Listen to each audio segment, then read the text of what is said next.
नमस्कार, भारत एट कान में आपका स्वागत है। मैं हूं आदित्य श्रीवास्तव। आप देख रहे हैं डीडी न्यूज। कान में क्या चल रहा है खास, कान की गलियों में कौन से वो सितारे हैं जो जलवे बिखेर रहे हैं, और भारतीय पवेलियन में कौन से वो बड़े सितारे थे जो जब पहुंचे तो पूरी कान की गलियों में हलचल तेज हो चुकी थी। सब बताएंगे आपको आज हमारे इस खास कार्यक्रम में। तो आइए शुरू करते हैं आज की खबरों का सिलसिला। अमेरिकी सुपरस्टार माइकल डगलस आज भारतीय पवेलियन में पहुंचे, और जब वो इंडिया पवेलियन में पहुंचे तो इंडिया पवेलियन के बाहर लोगों का जमावड़ा लग गया। माइकल डगलस जब इंडियन पवेलियन में पहुंचे तो केंद्रीय सूचना और प्रसारण राज्य मंत्री डॉक्टर एल मुरुगन भी उनके साथ थे, और डगलस ने इस मौके पर कहा कि भारत और भारत के सिनेमा को वो और उनकी पत्नी बहुत पसंद करते हैं। भारत में कंटेंट है, भारत में स्टोरी है। वहीं इस मौके पर केंद्रीय सूचना और प्रसारण राज्य मंत्री ने सबसे पहले तो उनका इंडिया पवेलियन में पहुंचने पर स्वागत किया, और ये भी कहा कि भारत में आपके चाहने वाले बहुत हैं, और इफी आने वाले दिनों में जो अब इफी भारत में होने जा रहा है उसके लिए भी उनको आमंत्रित किया। Cinema has no boundaries, no language, no caste, no culture. Cinema, told from the soul, will be understood, heard and watched by anybody on the planet. And I do believe somewhere that Mr. Michael Douglas is just not an actor. There's something about him which is magical enough for the entire planet to be proud of him and his works. So just a few words from Michael about our country and our cinema, if he's seen a bit. Shalindra, very nice. Thank you so much, Minister. It's a pleasure to be here. Really enjoyed this. I guess the first message is that film is an international language. I have filmed all over the world. I love the fact of different languages and different cultures, and we all understand how to make movies together. Certainly India is one of the leading makers of all films in the world. So it's a joy, and it's one of the pleasures that I have traveling around the world and working with different film crews all over. Shalini referred to a project that we'd hoped to have done called Racing the Monsoon years ago, and it still may be alive, and hopefully we can do it. We had issues when we wanted to shoot, which was not during the monsoon season. We needed the trains, and the trains, of course, are very popular for the tourists and all of that during the time. So we had to figure out the logistics. But I've been to India now 3 times. Always had a wonderful experience. I've been very impressed on the energy, the imagination, the creativity, and as somebody who watches news and current events, India is hot. India is rocking. You can see it. It's moving. it's moving.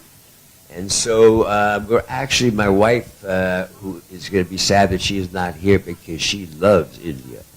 And she's a pretty good Bollywood dancer, too. So, had a lovely honor of receiving a Palme d'Or, the Golden Palme d'Or for a lifetime achievement the day before. And it was very touching. I've been coming to this, thank you. I've been coming to this festival now for 40 plus years. I couldn't believe it. I had a lot of experiences. And I love situations just like that, when you get to meet people who love film, and people who want to make movies. So I hope in the future that we can find a project to do together, and I would look forward. Today we've got the minister, we've got Mr. Kumar here, and he just said it. So if we all put it together and we have the blessings of the government, we'll not only get the train, but they'll also make it rain. It's a memorable moment because he's done it all. I just feel that massive, big, fun movie one more time. Yeah. What do you say? Yeah. In India. We're going to try it. Yeah. It's a good project, and we were excited about it. And I'm taking a year off now, a little break, but somebody have to take a break. sometime, you know. And but I will plan, and hopefully maybe in a year we can figure out how to do this. So we'll prepare it in the year while you holiday, Okay. and then we'll just bring you in when it's all hot. Okay. And just one question, the last trip to India, when we spent one day in Mumbai, what was the one memory that just stuck with about Mumbai? Well, Shalindra was so kind, and he said, you know, I'm going to make a little memory of your trip in Mumbai. And that little video became a full-length film, and his hospitality was off the charts. He really was, Shalindra. I'm very grateful. So we actually have a nice little film we made with Shalindra, myself, and Catherine on our one day we spent together in Mumbai. Yeah, and a Unplugged great in night. Mumbai. Yeah. So what was the moment in the movie? Which moment? You mean when we're dancing at your house? Yeah, That was it's- pretty good. He was dancing on Kala Chashma. Yeah, you had, what was the dance group that you had? Shamak, you spoke to him. But the moment, I'll tell you the moment because he's forgetting. It was when Catherine danced to Om Shanti Om song, and he was filming her on your phone. Yeah. I thought that was super cool. It was really cool. It was very, very cool. Just seeing her dance with the whole team. And she like knew it. They were so fantastic, but she was leading the group, and then everybody followed. It looked like they'd rehearsed. So, for, what's the film? I'll tell you why I'm saying it. Unplugged in Mumbai, it's on YouTube. But that scene when she danced, the Shamak Dawar's troupe was behind her. She was in the front. She slayed it. She killed it. Do you remember? She knew every move. All what we spent months to choreograph, she did it in 30 seconds. Anyway, I'm just going to, because I know you're going to rush. We're leaving today, so last night was our last night. I had 2 busy days with this nice award, doing a lot of promotion and publicity for the festival. But I hope everybody has a lovely time. It's a great festival. It's a lot of fun. There's really nothing like it in the world, and I hope it's prosperous and fun for everybody here. Just one thing which is the minister and Mr. Kumar wants to share with you, that we have the Indian International Film Festival in Goa every year. It's been going on for 54 years now, and I think they want to just share something with you about it. I'm very happy you are here, so particularly in our Indian pavilion. So I am welcome to you to this pavilion on behalf of our ministry and our NFDC. So we are aware that you have a very big fan followers throughout the world, and particularly in India, the people have craze on you. So your movies like Wall Street and Traffic, this Wall Street and all, very hit movie in India also, throughout the world and India also. So once again I convey my best wishes to you. And apart from this, every year we are conducting our International Film Festival at Goa. What are the dates? Yeah, it's a fixed date, November 20th, from November 20th through November 28th. This coming year, this is the 54th edition. So I am welcoming you. I must expect your visit and your presence. I welcome you with the entire family to this our Indian festival. It is a very big festival. You know our Indian culture, Indian tradition, and Indian diversity, and different language peoples, and different food culture. So we will bring together in Goa, and our Indian cinema now it's going ahead, and even regional movies, and our Indian regional movies, it comes to up to Hollywood level and world level. And you know that we are focusing on the content. The content this year, Indian movie, The Elephant Whisperers, they got Oscar award. Right. It's in stories from one forest story, and some 2 elephants, how they brought up the elephants. So yeah. So this from India. So we are very proud of that moment, and I'm very happy you are here to such a man, such a big man here. That's okay. Thank you very much. Thank you, Minister. That's very kind. And I mentioned earlier we wanted to go to Goa. So Yeah, have a that's look part of the into deal. Schedule, and maybe we'll try to find the time to get there. Thank you all. Nice to see you. Have a wonderful festival. Enjoy yourselves. IFFI का poster भी उस दौरान Michael Douglas के सामने रखा गया, उनको IFFI के बारे में बहुत विस्तार से बताया भी गया और साथ साथ जब माइकल डगलस इंडिया पवेलियन से जा रहे थे तो भारतीय परंपरा के अनुसार माइकल डगलस को विदाई दी गई। एक शॉल जिसमें लोटस स्टैम्प था, नॉर्थ ईस्ट का वो पूरा शॉल था, वो उनको पहनाया गया और साथ साथ राजस्थान की कलाकृति, राजस्थान की पेंटिंग जो है वो उनको सौंपी गई। तो भारतीय परिधान या भारतीय परंपरा के साथ माइकल डगलस को विदा भी भारतीय पवेलियन से किया गया।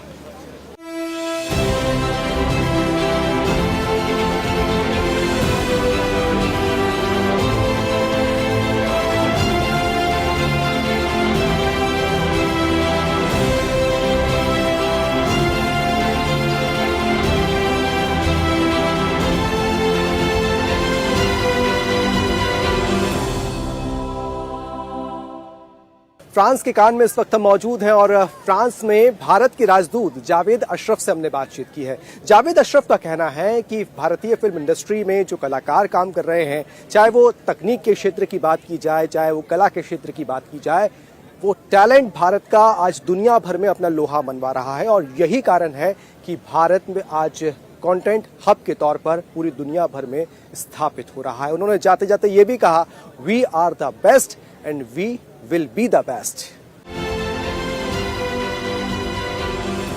कान फिल्म फेस्टिवल में हमारे साथ फ्रांस में भारत के राजदूत जावेद अशरफ मौजूद हैं और किस तरीके से फ्रांस भारत को देखता है, भारत की फिल्मों को देखता है और जिस उद्देश्य के साथ भारत कान पहुंचा है उस पर बातचीत करेंगे। सर, स्वागत करते हैं दूरदर्शन पर। सबसे पहले तो यही कि आप उस फ्रांस में भारत के राजदूत हैं सर, जहां ये कान चल रहा है। सबसे पहले तो यही, कितना इम्पोर्टेंट ये होता है इवेंट पूरी दुनिया भर के लिए, खासतौर से अगर देखें? देखिए, ये कान फिल्म फेस्टिवल दुनिया का सबसे बड़ा फिल्म फेस्टिवल है। पूरी विश्व के जो फिल्म इंडस्ट्री है यहाँ उपस्थित है, न केवल दुनिया की जो नई नई अच्छी फिल्में हैं उसे देखने के लिए, लेकिन ये फिल्म बाजार भी सबसे बड़ा है। तो अगर आप एक बिजनेस की दृष्टि से देखें तो ये सबसे अहम मौका होता है दुनिया के सारे बड़े प्रोड्यूसर, फाइनेंसर, डायरेक्टर्स के मिलने का, उनसे बातचीत करने का और अपनी फिल्मों को यहाँ बेचने का दुनिया भर के लिए। तो मेरे ख्याल से ये भारत की फिल्म इंडस्ट्री के लिए बहुत ही महत्वपूर्ण प्लेटफॉर्म है, मंच है और इसमें हम जितना से जितना इसका प्रयोग कर सकें अपनी फिल्म इंडस्ट्री को, अपनी फिल्मों को बाहर एक्सपोर्ट करने का, हमें उतना अच्छा है। दूसरा ये है कि जहाँ तक हो सके हमारी जितनी ज़्यादा से ज़्यादा फिल्में कि यहाँ प्रदर्शनी हो, कंपटीशन सेक्शन में हो या अन्य सेक्शंस में हो, तो उतने उनके इंडियन फिल्मों में रुचि बढ़ेगी, क्योंकि ये यहाँ पूरे दुनिया की मीडिया उपस्थित है, आप देख रहे हैं। और अगर जो फिल्म यहाँ जिसकी प्रदर्शनी होती है, जिसे दिखाया जाता है, उसके बारे में फिर दुनिया भर में लिखा जाता है। और मैं सोचता हूँ कि मेरा ये मानना है कि इस पे भी हमें बहुत प्राथमिकता देनी चाहिए कि हमें ज़्यादा से ज़्यादा फिल्में यहाँ पे हम दिखा सकें। सर, हम सुन रहे थे जब इंडिया पवेलियन का इनॉग्रेशन हो रहा था तो आपने कहा था we are the best and we will be the best. इसके पीछे का संकल्प क्या था? देखिए, जहाँ तक हमारी फिल्म इंडस्ट्री है, तीनों सी में हम बहुत आगे निकल आए हैं, कंटेंट में, क्रिएटिविटी में और इसकी क्राफ्ट में। पहले शायद हमारी क्राफ्ट उतनी अच्छी नहीं थी, पर अगर आप देखें, चाहे स्पेशल इफेक्ट हो, चाहे कैमरा का क्राफ्ट हो, चाहे डायरेक्शन हो, उसमें दुनिया में हम किसी फिल्म इंडस्ट्री से कम नहीं है। कंटेंट का जहां तक मुद्दा है, देखिए भारत एक विश्व, अपने आप में ही एक विश्व है। 140 करोड़ की आबादी है, अतुलनीय विविधता है, दुनिया भर की सारी समस्याएं हैं, दुनिया भर की सारे जो हमारी सफलताएं हैं वो सब भारत में है देखने के लिए। हर धर्म है, कई भाषाएं हैं, हर किस्म की चुनौती है, हर किस्म की सफलता भी है। तो कंटेंट का जहाँ तक ये सवाल है, हम कुछ ही सब्जेक्ट पे भी फिल्म बनाएं तो ये एक तरह से दुनिया के लिए एक मैसेज बन सकता है। आज भारत की फिल्में दुनिया में सबसे आगे हैं। प्रश्न ये उठता है कि हम किस प्रकार से इनकी मार्केटिंग करें, किस प्रकार से इनकी हम और अधिक दुनिया में इसका स्वागत हो, इसको लोग देखें और उससे न केवल हमारी फिल्म जगत को के लिए ये अच्छा होगा, पर भारत के लिए भी, भारत के प्रति रुचि बढ़ेगी, टूरिज्म बढ़ेगा, भारत की सॉफ्ट पावर और आगे बढ़ेगी। इन सब चीज़ों का हमें लाभ मिलेगा। सर, इस पूरे इंडिया पवेलियन की अगर बात की जाए, कई सत्र इसमें होंगे और विभिन्न सत्रों में इस पर भी चर्चा होगी कि कैसे हम फिल्मों, भारतीय कलाकारों को, भारत की फिल्मों को अंतर्राष्ट्रीय फलक तक लेकर जाएं, दुनिया के अलग अलग देशों के फिल्मों के बाजार तक लेकर जाएं। फ्रांस की अगर बात करें तो फ्रांस किस तरीके से भारत की फिल्मों को देखता है, फ्रांस के लोग किस तरीके से भारत की फिल्मों में अपनी रुचि लेते हैं? देखिए, आपको पता है कि भारत और फ्रांस के फिल्म के इस संदर्भ में इतिहास बहुत पुराना है और 1946 में जब कान फिल्म फेस्टिवल में नीचा नगर को, चेतन आनंद की जो फिल्म थी 1946 में, उसे जो यहाँ सम्मान मिला, तो उसके कारण यहाँ पे भारत की फिल्मों में काफ़ी रुचि बढ़ी। उसके बाद सत्यजीत रे आए, मृणाल सेन आए, आपने देखा फिर आने वाले समय में मुरली नायर, अदुर गोपालकृष्णन, इन सब की वजह से भारत के प्रति फिल्मों में रुचि, मगर ये सीरियस सिनेमा के प्रति ज़्यादा रुचि थी, ज़्यादा जागरूकता थी, अवेयरनेस थी। लेकिन अब बदल रहा है। अब हमारी, जिसे मैं कहूँगा, पॉपुलर फिल्में हैं, अब चूँकि हम इनको एक तरह से सेगमेंट करने लगे हैं अपनी भाषाओं में, तो पॉपुलर फिल्में की भी बहुत ज़्यादा यहाँ पे प्रशंसा होती है, लोग देख रहे हैं, काफ़ी अच्छी चल रही हैं। हाल में जैसे मैं कल बता रहा था, KGF हो, RRR हो और या पठान हो, इन सभी फिल्मों की यहाँ बहुत अच्छी चली हैं और इसके दो कारण। एक तो ये है जैसे कि प्रवासी भारतीयों की संख्या हर जगह बढ़ रही है, तो पहले तो हमारे जो प्रोड्यूसर्स हैं, फिल्म मार्केट जो करते हैं, वो उनके तरफ टारगेट करते हैं। लेकिन चूंकि ये फिल्में अब दिखाई जा रही हैं सिनेमा में भी, पेरिस में जब पठान रिलीज हुई थी तो कई सिनेमाओं में थी, कई शोज हुए, तो साथ साथ फ्रांस के लोगों को भी रुचि हुई थी कि चलो देखें क्या है। और बॉलीवुड डांस में एक आज, मतलब मैं कहूँगा कि बहुत ज़्यादा लोगों में रुचि है और बहुत लोगों को लोकप्रिय है ये फ्रांस में भी। तो इससे, इस कारण से भी एक समय में हॉलीवुड में म्यूजिकल्स बहुत चलती थी, अब बॉलीवुड की म्यूजिकल्स बहुत चल रही हैं। सर, प्रवासी भारतीयों का जिक्र आपने किया और हाल के दिनों में भारत में प्रवासी भारतीय दिवस जब हुआ तो प्रधानमंत्री ने वहां संबोधित करते हुए ये कहा तमाम प्रवासी भारतीयों को कि आप राष्ट्रदूत हैं और आप तमाम पूरे दुनिया में जाकर भारत की ब्रांडिंग करें, भारत के बारे में बताएं। भारत की फिल्मों को, भारत के म्यूजिक को, भारत की तमाम चीज़ों को फ्रांस में किस तरीके से प्रमोट करने पर काम चल रहा है? देखिए, सबसे पहले तो इसकी जो प्रमोशन होती है ये हमारी फिल्म इंडस्ट्री खुद करती है। जैसे जैसे मार्केट वो उनको दिखता है तो जाहिर है वो उसे बाहर भेजते हैं। टेक्नोलॉजी के कारण ये अब थोड़ा सस्ता भी हो गया ये काम करना, फिल्म की रीलें बनाने की उतनी आवश्यकता नहीं होती है, फिर उनकी ट्रांसपोर्ट नहीं होती है, अब सारी डिजिटली डाउनलोड होती हैं फिल्में, तो एक साथ कई हज़ार स्क्रीन पे आप दिखा सकते हैं विश्व में, और ये हो भी रहा है अभी। तो फिल्म इंडस्ट्री ने अपना एक संकल्प बनाया है भारत की फिल्मों को बाहर ले जाने का, और उसमें उन्हें काफ़ी सफलता मिल रही है। इसमें प्रवासी भारतीयों का भी एक बहुत बड़ी भूमिका रही है, क्योंकि वो, उनकी भी रुचि है कि हम सिनेमा हॉल में जाके भारतीय फिल्म को देखें, न केवल स्क्रीन पे अपने लैपटॉप के। तो उसके कारण भी एक ये पुल फैक्टर हो रहा है, वो भी प्रमोट करते हैं। जहाँ तक सरकार का सवाल है, इसमें हमारी कुछ मतलब सीमित भूमिका है, लेकिन है बहुत महत्वपूर्ण। हम फिल्म फेस्टिवल्स कर सकते हैं, हम को प्रोडक्शन करा सकते हैं, हम भारत में जो लोकेशन की प्रमोशन कर सकते हैं ताकि भारत में ही शूटिंग हो कई फिल्मों की। और जहाँ तक भारतीय दूतावास का सवाल है, ये फ्रांस में हमारा हमेशा निरंतर प्रयास रहा है कि हम यहाँ पे प्रवासी भारतीयों के साथ मिलके, यहाँ के फ्रांस की संस्थाओं के साथ मिलके कुछ फिल्में दिखाएं, जो फिल्म मान लीजिए जो आपको समांतर यहाँ नहीं मिलेंगी सामान्य तौर से फिल्म हॉल्स में, उसके हम डबिंग, ये सब टाइटलिंग भी करते हैं और उसके हम प्रदर्शन भी करते हैं। हमारे प्रयास है, इस साल हम एक फ्रांस पेरिस में भारत का हम एक फेस्टिवल ऑफ इंडिया कर रहे हैं बड़े पैमाने पे, और उसमें हम फिल्म भी दिखाएंगे, ये नमस्ते फ्रांस उसे हम कहते हैं। उसी प्रकार इस हफ्ते के बाद कांस के निकट ही एक जगह है, बड़ी प्रख्यात जगह है, सैंथ्रोपे, सांद्रोपे का भी भारत से बड़ा पुराना संबंध है, तो वहाँ भी हम 3 दिन की एक फिल्म फेस्टिवल कर रहे हैं। साथ साथ में कुछ कल्चरल एक्टिविटीज़ भी होंगी, सांस्कृतिक प्रदर्शनी भी होगी। तो इस प्रकार से मैंने देखा हम लोग छोटे छोटे शहरों में भी वहाँ के मेयर के साथ मिलके, वहाँ के संस्थानों के साथ मिलके जब हम भारत का festival of India cultural festivals करते हैं तो उसमें साथ साथ हम फिल्मों को भी जोड़ते हैं। सर, इतिहास तो बहुत पुराना है, आपने बताया भारत फ्रांस के बीच में, लेकिन पिछले 7-8 सालों में भारत की सरकार ने कई बड़े कदम लिए हैं फिल्मों को प्रमोट करने को लेकर, पॉलिसीज में कुछ चेंजेस किए हैं। सिंगल विंडो सिस्टम की बात कल डॉक्टर एल मुरुगन ने की। कैसे आप उसको देखते हैं? भारत की फिल्मों में वो स्टेप्स कितने कारगर साबित होंगे प्रमोशन के लिए? मुझे लगता है कि ये चूंकि ये नई नीतियां हैं और इसके अभी इसको थोड़ा हमें और प्रमोट करना होगा, लेकिन इसका बहुत लाभ हो सकता है। सबसे पहले तो भारत को एक विश्व की शूटिंग लोकेशन के संदर्भ में अगर आप देखें, आप देख रहे हैं कि जैसे जैसे बॉलीवुड हॉलीवुड की हमारी भारत की फिल्में स्विट्जरलैंड में, यूरोप में, न्यूजीलैंड में, हर जगह जहां दुबई में शूटिंग होती है तो लोगों की रुचि होती है वहां जाने की, लोगों को रोजगार भी मिलता है।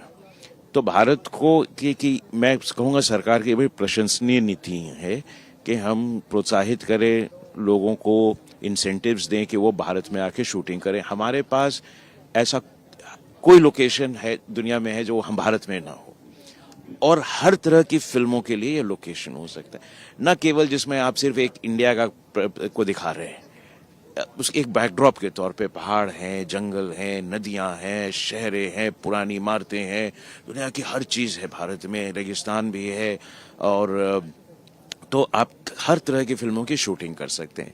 अब भारत में टैलेंट भी है, भारत में हमारे पास स्किल भी हैं, और अगर मान लीजिए आप नॉर्थ ईस्ट में जाके शूटिंग करते हैं, आप सोचिए उसके आर्थिक लाभ कितना होता है। इसकी हम ज़्यादा से ज़्यादा अब बढ़ावा दे रहे हैं, उसकी हम प्रमोशन कर रहे हैं, उसके बारे में जागरूकता पूरी दुनिया में कर रहे हैं। और मैंने देखा है हाल में, चूंकि वीज़ा के लिए हमारे पास लोग आते हैं, तो लोकेशन स्काउटिंग के लिए बहुत अब लोग जा रहे हैं, लोकेशन स्काउटिंग के लिए, और हम उनको प्रोत्साहित करते हैं। दूसरा, अभी दुनिया की सबसे जो मशहूर वन फैशन कंपनी है डियोर ने राजस्थान में अपनी ग्लोबल फैशन की शूटिंग की है।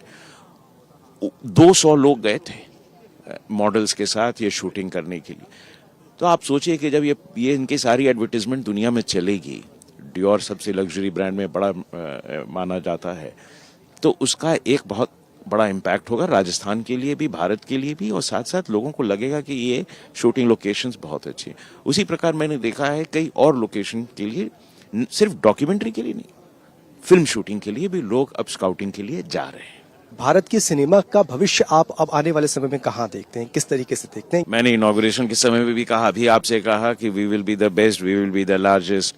और दुनिया, जैसे एक समय था कि पूरी दुनिया हॉलीवुड फिल्म्स देखती थी, आने वाले समय में सारी दुनिया कहेगी भाई अगली हिंदुस्तान की कौन सी अगली फिल्म रिलीज हो रही है, और उसको देखने के लिए उत्सुक होगी। और हमारी जो फिल्म है अब लोगों को बहुत पसंद आने लगी है, क्योंकि उसकी क्राफ्ट भी बहुत अच्छी हो गई है, उसकी टेक्नोलॉजी भी बहुत अच्छी है, उसके कंटेंट के बारे में जितनी विविधता भारत के कंटेंट में है उतना शायद मैंने किसी फिल्म इंडस्ट्री में नहीं देखा है। बहुत बहुत धन्यवाद दूरदर्शन न्यूज से बातचीत के लिए। सर, जावेद अशरफ जी हमारे साथ मौजूद थे, फ्रांस में भारत के राजदूत हैं, और यही कह रहे हैं कि we are the best and we will be the best. Cameraman Kuldeep के साथ आदित्य श्रीवास्तव, डीडी न्यूज, कान।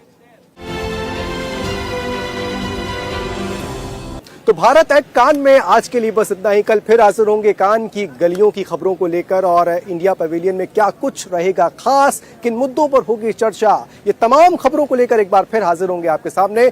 तब तक के लिए मुझे और मेरे कैमरामैन कुलदीप को दीजिए इजाजत। नमस्कार।